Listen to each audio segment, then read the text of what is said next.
Hello and welcome to a shorts edition of Noshing with Nashies. Today we are going to put together some Cuban sandwiches my style. And for that we're going to need some shredded pork. Now this is from yesterday. I'll show you a little clip of it. My dad barbecued and he did some Cuban seasoning on it. I thought I'd show you. We've got the Cuban blend and then this Mojo Rub, the citrus blend that he barbecued those with. And so we're going to shred that up for the sandwich.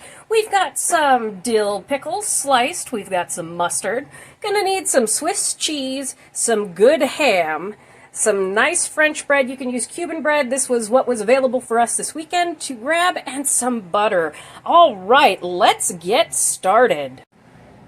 Nashies from the past here, showing you where we're getting our pulled pork for these Cubans. Papa Nashies loves to barbecue on Sundays. It's a thing in our house. And he decided to do some country-style ribs. So these ones he seasoned up all nice and Cuban for our pulled pork. Then over here are the regular barbecue ones for tonight's dinner. So this is what we're going to be using on our sandwiches, and a great way to utilize leftovers.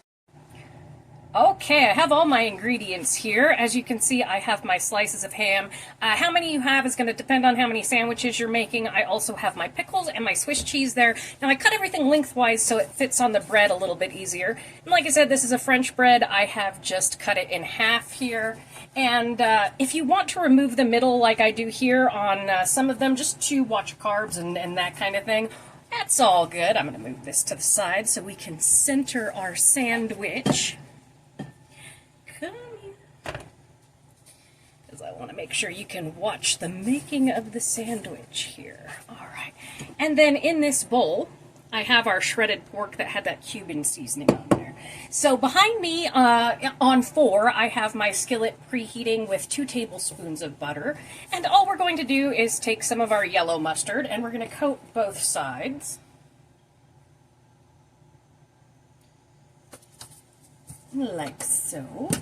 I'm just going to kind of, you can use any mustard you like.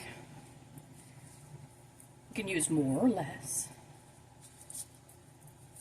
And then we're going to come in, there's a reason why I cut these in half. It's so that they position themselves on the bread like so, because I'm going to do cheese on the top and I'm going to do cheese on the bottom. That way all the ingredients stick together.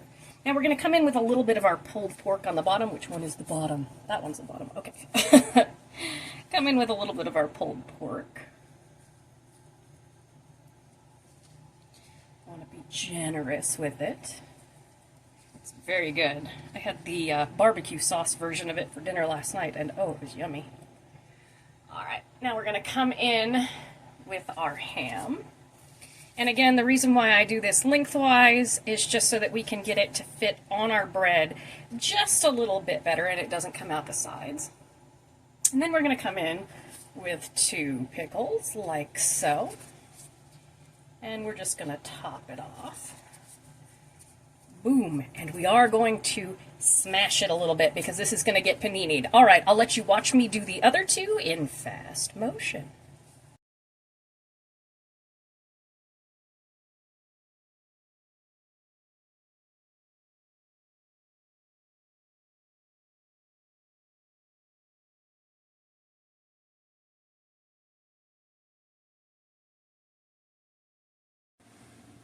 All right, I have preheated my butter on my stove on 4.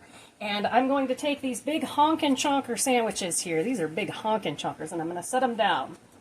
Now, I don't have a panini press, so here's the trick that I use. And you don't want your eye too hot because you'll burn the sandwich before it has an opportunity to melt the cheese and stuff like that.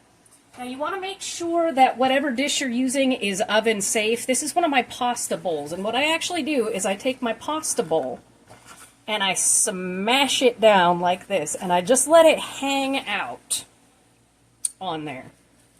And it smashes it down, and then when we flip it over, I'll do the same thing again. And to finish it off, to make sure it gets warm all the way through the middle, I will put the lid on for just a couple of minutes to make sure that all of that pork gets warm, all of that cheese melts. Okay, I'll come back when I am flipping my sandwich. All right, it's been about 5 minutes, and we're going to go ahead and flip our sandwiches here. You can see they flatten up quite a bit. And then we're just gonna pull them together like so, and smash them again. Another 5 minutes, and then we'll cover them for about 4 minutes, and they will be ready to go. All right, it's been another 5 minutes, and you can see that the top there has gotten nice and crusty. So I'm going to cover it for about 4 minutes so everything gets heated through, and then we're going to slice up our sandwiches.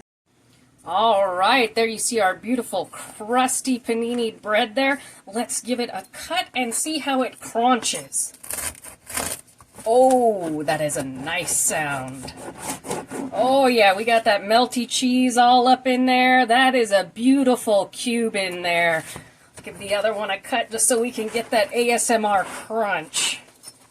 These are such a good sandwich, and while you can use other ingredients, I think Cap Cola is one of the ingredients in a Cuban as well. You can do that. You can use anything you want panini up a sandwich. They're all just really tasty. Oh, that crunch is so good. Yes, beautiful sandwich.